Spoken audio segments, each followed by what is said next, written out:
Good day, everyone. So, this is our sex.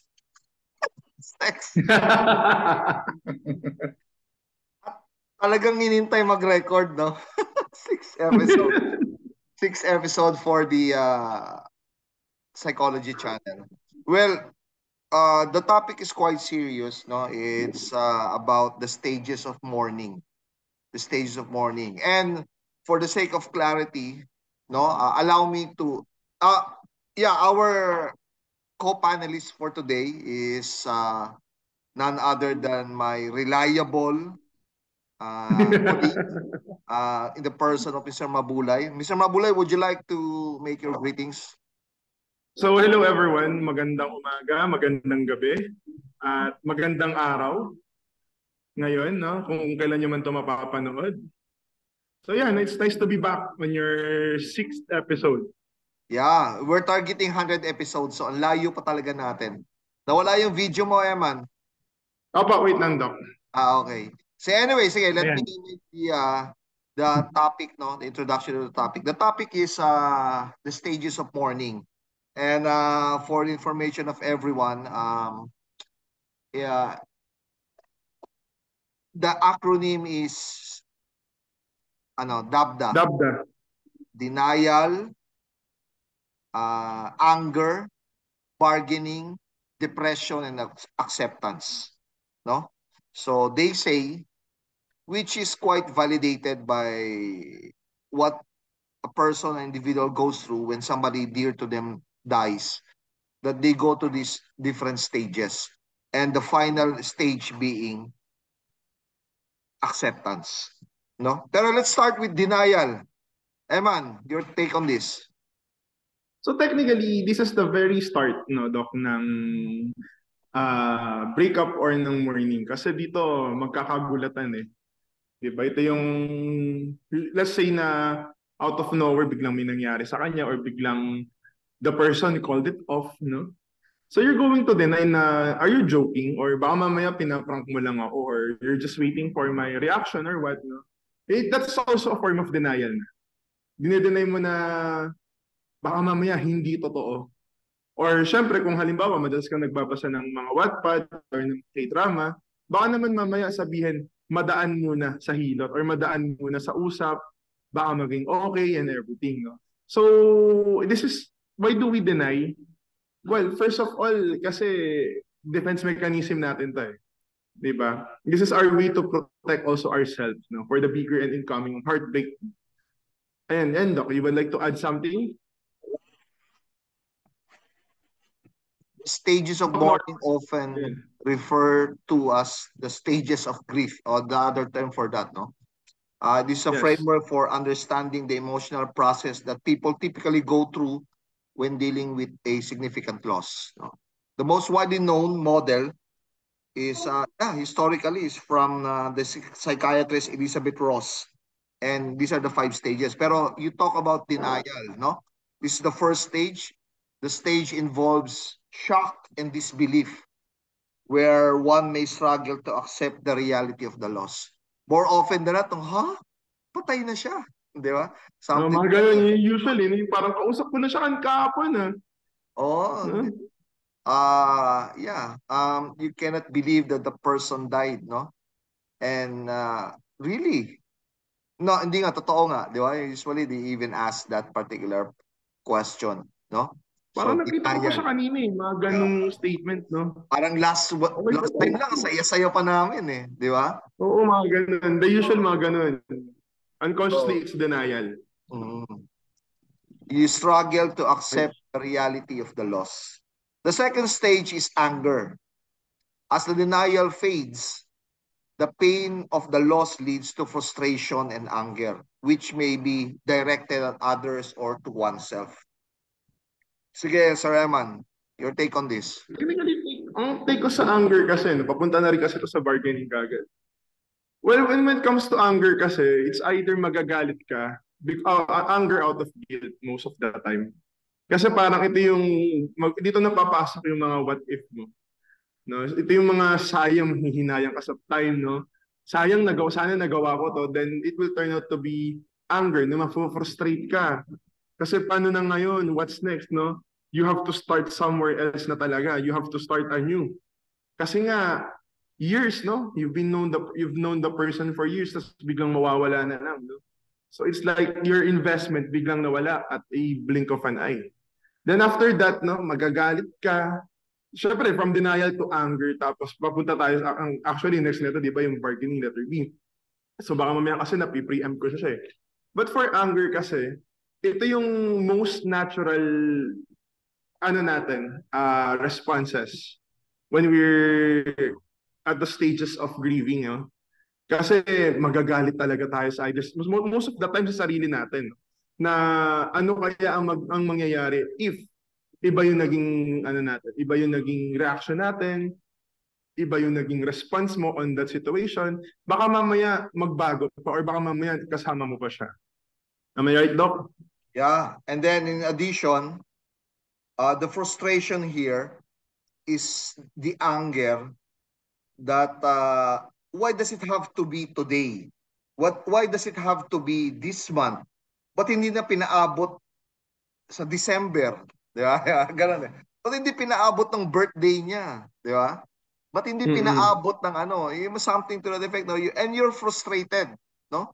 And alam mo, pag frustration ka, meron pang mga ano yan eh, displacement na nangyayari. Usually, there is anger at, well, more often than that, this is the time wherein you even question the timing of God in whatever notion Bakit of ngayon conception pa, you mga have of ganung Him, di moment, ba? no? Bakit kinuha ka Ang ng dami namang Diyos iba ngayon? dyan.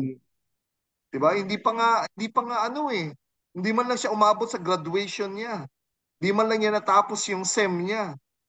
Hindi Mga man lang siya ganun. umabot sa 50th birthday niya. Hindi man lang siya umabot sa 20th birthday niya. Di ba? Yung mga ganon, no? Or whatever reason.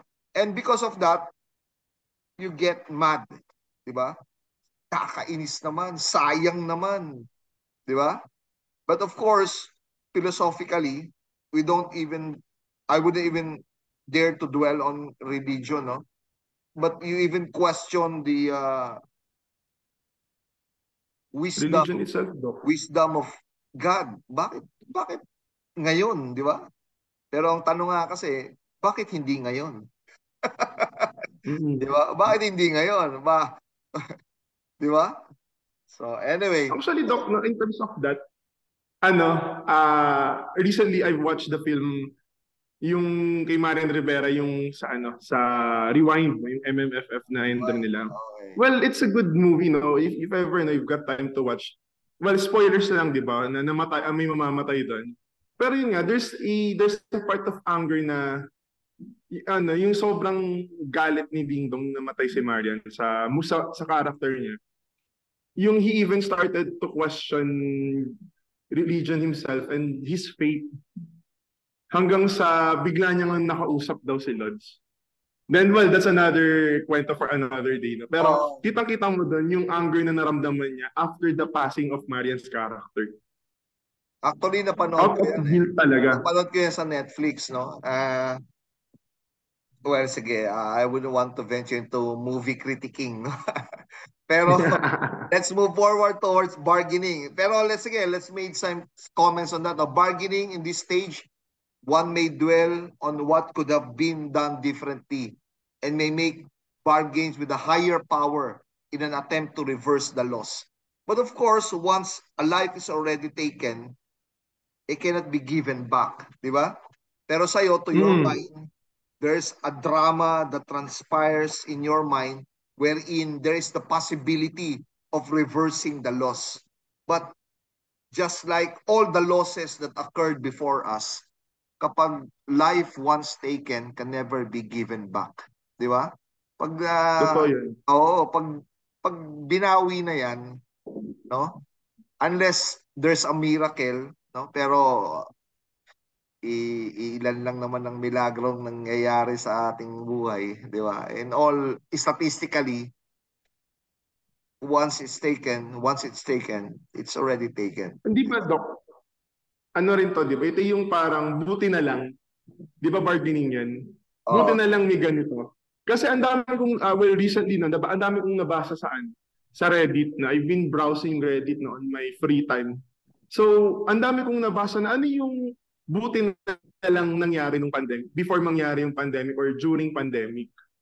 Ang dami dun yung mga sinabi, buti na lang nakauwi si Papa before pandemic kasi lahat ng mga kasamahan niya namatay during COVID, no, during lockdown. Buti na lang si Mama namatay, masakit man daw sabihin, pero buti na lang namatay siya after pa during in the middle of pandemic, in the middle of the lockdown. Kasi ang hirap daw financially. Well, yun yung mga ganung aspeto na parang they find seek comfort on that na yung the term buti na lang. Can you imagine We if try to you're compensate. can you imagine if you're told na you only have 2 months to live and then you would bargain?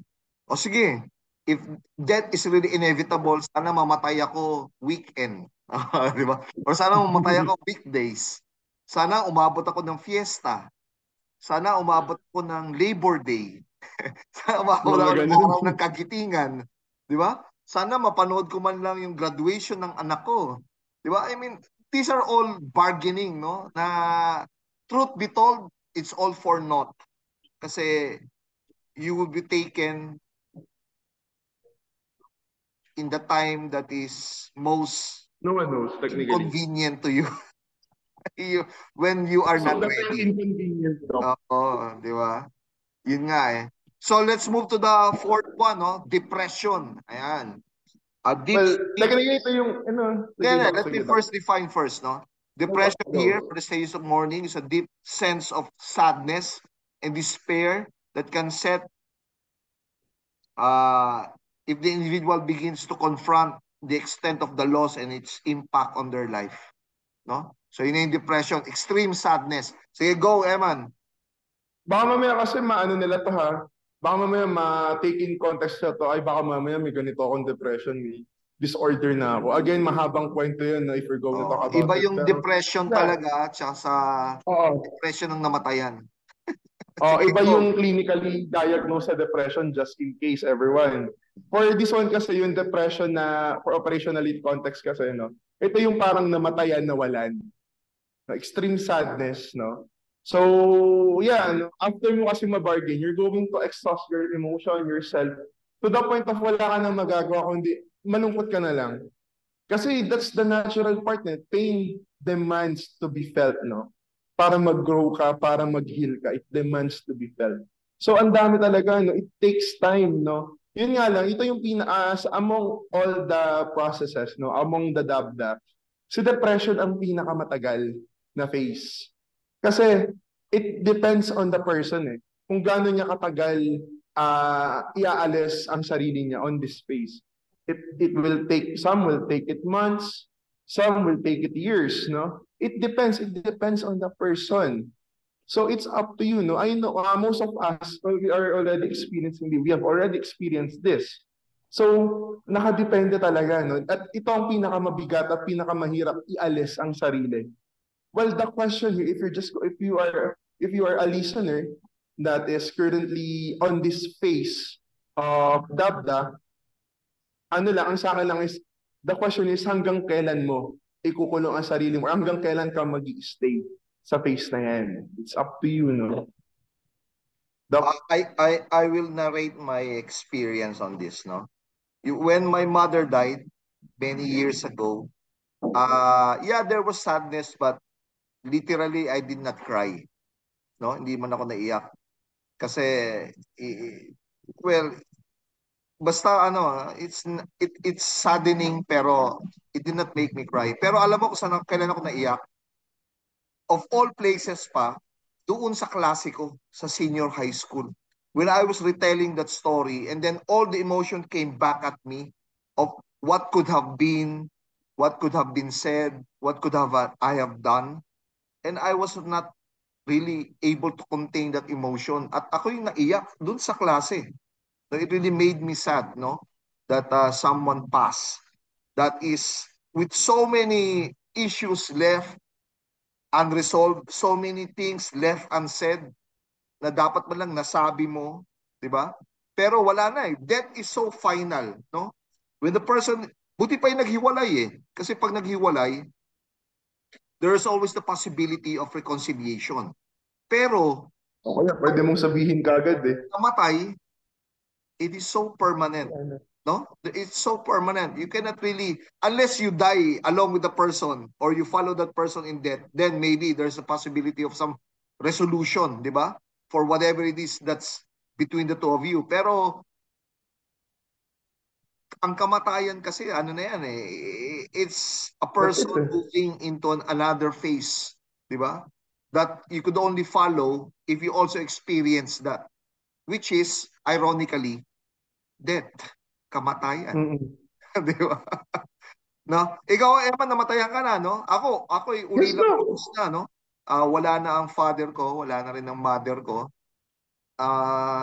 Well, it's the cycle of life, no? It was their time then, and sooner or later, my time would come. And then after that, it's your time. Ikaw naman. Pero, Lahat naman yun eh. nga yung circle of life eh. Di ba? Circle of life. Di ba? And kaya nga sinasabi na carpe diem, no? Seize the day. Because there's really no assurance that tomorrow would be coming. It could be our last day. And nobody knows, di ba? So, make the most of it, no? Make a dent in life, no? If there are still some things that you need to do, make it happen. Di ba? Do it. Ganun eh. And the beauty, Do no, it. of death is that there's a finality to it, no? If you're suffering, there's a finality to it. If you're happy, it's not forever. Di ba? Kaya nga, you really need to savor and embrace whatever it is that's before you, so to speak, so to say. Di ba? Enjoy the Which, moment. So, yun like yung sinasabi sa mga students which ko. moves us to the last stage. Baka kasi Last tayo stage, oras eh. acceptance. Yan, acceptance. Eventually, one may reach a point of coming to terms with the loss, acknowledging that it is a part of life and moving forward. Okay, sige, Sir Eman. Acceptance. Siguro for me, no?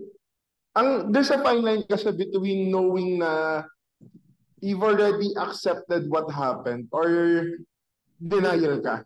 Kasi sometimes people get confused to that eh, no? Hindi, tinanggap ko na, pero bakit parang bumabalik ka sa circle, sa cycle ng dabda? No, ng dab nga lang eh. Ng dab tsaka Yeah, di. talagang dadaanan mo. O nga pala, sequential siya, pero sometimes you're into anger and then you jump into acceptance right away. No? Oh, may mga It ganun, doesn't no? have to be magkaroon ng bargaining and then depression. Maybe the depression might come at the end. Na-depress ka and then you move to acceptance. Yung ganun. Then Yung mga na-depress ka ganun, na yeah. naman and then na-accept mo na naman. Di ba? Yung gano'n, no? Pero May mga ganun naman. it happens. Hindi siya yung strictly dapat denial muna, Alphabetical. anger, No, it's bargaining, not depression, alphabetical. acceptance. Baka Oh, hindi mauna ganun. acceptance. Sa akin siguro, the reason siguro na naiyak ako noon, kasi I accepted the reality of death. And then, pabalik naman siguro nung bigla nag-denial, sana hindi muna. And then, bakit kasi ngayon pa? Why and then, bakit hindi na lang sometime nag-bargaining ka? And then, you got depressed, hence the crying, and then, acceptance. And then, some people, Actually, pwedeng ang taon eh, or buwan ang bibilangin mo dyan eh. Diba? I would like to add din dyan, na-mention mo rin back then, during your class nga, na at least before your mom passed away, nakapunta siya ng terraces, ng Fairview Terraces back then. Hindi nga, Naipasyal mo pa siya. hindi nakapunta. Kasi pagdating niya dito, Parang ganun na kwento mo eh. diretso na ng ospital. Hindi na niya Yun. napuntahan Dapat yung yata SM parang ganun Fairview. yung plans. Hindi na niya napuntahan yung Fairview Terraces. And she was really looking forward to that, no? Kasi malapit lang sa bahay. Lalo na ngayon, yung Kai Mall, mas malapit, di ba? Mas malapit, oo. Totoo. Di ba? Pero, Ano kaya nga, yun? pag napupunta ako ng SM or yung Terraces, and then merong Christmas song na piniplay, di ba, pag Berna, I feel sad. Kasi, well, festive yung festive yung season eh. Pero sayang hindi to nakita ni nanay. Diba? Sayang hindi niya Ako yung mga na-experience ganun. to. Mga Di ganun ba? lang. Ganun. Pero you already Mga move ganun, forward, yes. no? Natanggap mo na. Pero still, there's a tinge of Panghihinayang. remorse, no? Na or regret na but ba't hindi niya to na-experience, di ba? Kasi yung So, nanay totoo, yung mga ganun. gala yun eh. Gusto nun, kung pwede lang, iwanan mo sa buong SM yun. Uubusin niya yung Gagala lahat ng siya. floor doon, lalakarin niya, tatawid pa sa sa ano ba, Ayala Mall, yung sa SM North, ano ba yung Trinoma. Trinoma. Yung reklamo niya pa, kulang daw isang araw para libutin yung buong Dawang Mall. Pero sadly nga, looking back Well, now, yun nga, yung sa acceptance part kasi at the same sadly, time, hindi niya inabutan yan yung SM Fairview. yung mga ganun, Well, yes, go. ako na rin naman talaga nakalipas. Yes. It's saddening, I would, pero such is the lesson of life, di ba? I-enjoy natin, di ba? I-enjoy talaga natin kasi we're not here forever. No? yes, totoo. Ang ano na dito Cycle sa of life. what we can leave, no? Ano yung mark na malilive natin sa mga, for the next generation for us to remember. Mm-hmm. Ako lang, Diba? Like, itong episode na to pero I started with the wrong words.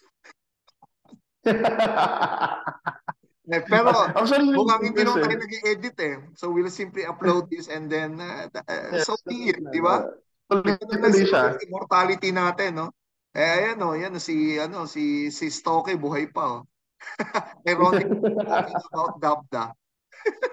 Si Yun Emma, nga, kasama niya. He will soon nagpa-podcast upload. din. Yung gano'n. No? Well, ano nga lang, I would like to add lang din no, sa That's acceptance. the reality, no? How burn yung Isama weekly na natin ano? si Cyrus dito para siya naman susunod. Pwede. Next episode, no? Tawag natin Anyways, si before Cyrus yan na dito lang. para siya naman susunod. Dapat ko lang sa acceptance part Sige, go. is that, ang ano lang dito is, kapag nakakapagkwento ka na nang hindi ka nalulungkot, yes, may konting kurot, there's a sense of parang you're missing him, you're missing the person, no? Pero but still, no, hindi na siya yung parang sobrang bigat. You can make kwento na okay ka na talaga, na-accept mo na talaga, then that's it, no? You're starting to heal na talaga. But don't rush to healing, no? Remember everyone, no? Pain demands to be felt, no? That's a requirement for us to grow. No, it's part of growing up. It's part of us being a person, no. So yeah, no, tread carefully, no, and yeah, buong buhay mo raw talaga you're going to experience grief, left and right. So yeah, manage yourself properly. So yeah, hopefully may natutunan sila Oh, sa atin this yeah. this time, no, kung kailan sila makikinig Oh. sa atin. And we Despite are ng mga shooting from the bloopers hip, natin. We are shooting from the hip. Yes. Hindi natin inasinta to. Anyway, so what are the stages of mourning? Goes by the acronym DABDA. Dabda. Denial, Dabda. anger, bargaining, depression, and acceptance. So on that note, Sir Eman, your closing remarks? Do you have any So closing for me, caveat? actually, kaya pa nga ako paulit-ulit sa sinasabi ko. Ano. So yeah, para sa mga makikinig natin dito na 5 listeners, no, kung meron man, no? Hello Meron sa yan, everyone. lima. Meron tayong limang Lima na, followers. lima. Oo, 5 lang. Dalawa, Pang-anim ako. pilit pa. So yan, ang sa akin lang, no, yeah, like what I said, don't rush. It's process.